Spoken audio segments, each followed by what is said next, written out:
శ్రీరామ రామ రామేతి రమే రమే మనోరమే సహస్రనామ తత్తుల్యం రామనామ వరాననే.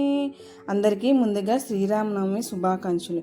ఈరోజు మొత్తం భక్తి పండుగ వాతావరణంతో ఎంతో స్పెషల్గా గడిచింది. ఉదయం ఇంట్లో పూజ, తర్వాత దివ్యమైన శ్రీరామ కళ్యాణం.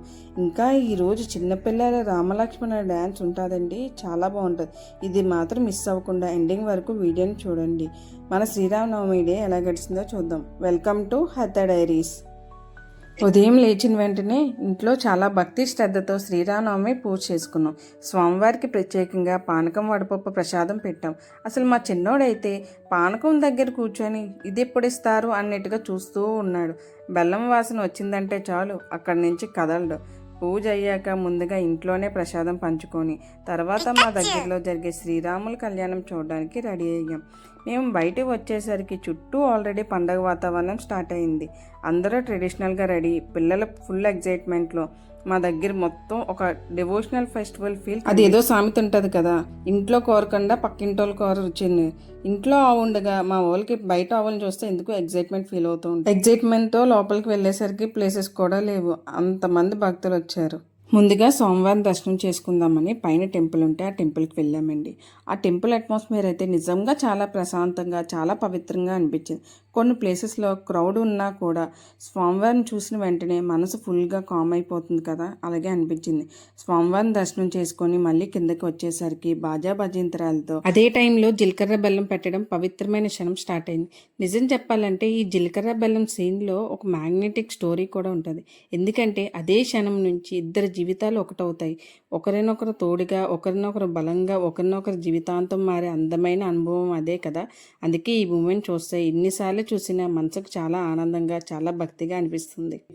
స్వామివారి కళ్యాణం చూస్తుంటే నిజంగా భక్తి ఆనందం అనిపించింది. ఇంకో విషయం ఏమిటంటే, చిన్నప్పుడు మేమైతే ఈ కళ్యాణానికి వచ్చినప్పుడు ఆ కర్పూరం స్టిక్స్ కోసం ఎంత ఎగ్జైట్గా వెయిట్ చేసేవాళ్ళం. ప్రసాదం ఎప్పుడు ఇస్తారు, ఏమిస్తారు, ఎలా తీసుకుందాం అనేదే మా మెయిన్ ఫోకస్ అయి ఉండేది. ఇప్పుడు పెద్దవాళ్ళం అయిపోయాం కదా, మళ్ళీ అదే అట్మాస్ఫియర్లోకి వస్తే చిన్ననాటి మెమొరీస్ అన్నీ ఒకసారిగా గుర్తుకొస్తూ ఉంటాయి. అది ఫెస్టివల్ బ్యూటీ అనుకుంటాను. కళ్యాణం అయిపోయాక ప్రసాదం తీసుకున్నాం. అలాగే శ్రీరాముల కళ్యాణం అంటే పానకం కంపల్సరీ కదా, అందుకే పానకం కూడా తీసుకొని అలా ఆనందంగా ఎంజాయ్ చేసాం. ఎంత సింపుల్గా ఉన్నా సరే ఇలాంటి చిన్న చిన్న ఫెస్టివల్ మూమెంట్సే తర్వాత చాలా గుర్తొస్తూ ఉంటాయి. అలా పానకం ప్రసాదం తీసుకొని మళ్ళీ ఇంటికి వచ్చేసాం. అంతే, రోజు అయిపోయింది అనుకున్నాం, కానీ ఇంకా రోజు పూర్తి అవ్వలేదని తెలిసింది. ఇప్పుడే అనౌన్స్ చేశారు చిన్నపిల్లలది రామలక్ష్మణుల పెర్ఫార్మెన్స్ నైట్కి ఉంటుందని. ఇంక మనం లేట్ చేస్తామా? నైట్కి మళ్ళీ బయలుదేరి ఇక్కడికే వచ్చి పిల్లల డ్యాన్స్ పెర్ఫార్మెన్స్ చూస్తుంటే వాళ్ళ ఎగ్జైట్మెంట్, వాళ్ళ ఎనర్జీ, అక్కడ క్రౌడ్ రెస్పాన్స్ చూడడానికి చాలా బాగుంది. పిల్లలు స్టేజ్ మీద పెర్ఫార్మెన్స్ చేస్తుంటే పండుగకి ఇంకో స్పెషల్ ఫీల్ యాడ్ అయినట్టుంది. అలా కొంచెం సేపు అక్కడ ఎంజాయ్ చేసి మళ్ళీ ఇంకో ప్లేస్కి వెళ్ళాం. అదే ఎన్టీఆర్ గ్రౌండ్. అక్కడ సీతారాముల కళ్యాణం జరుగుతుంది.